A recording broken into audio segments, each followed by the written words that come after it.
You'll no longer be blind to blind spots thanks to side assist. Imagine you were about to overtake.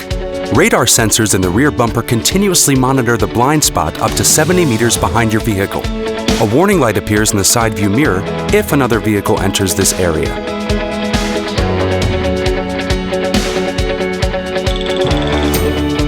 To activate side assist, click on the car button on your steering wheel. Use the scroll button to select side assist.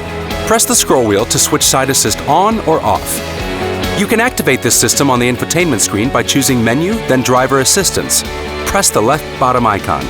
Activate or deactivate the systems by ticking the box next to Active.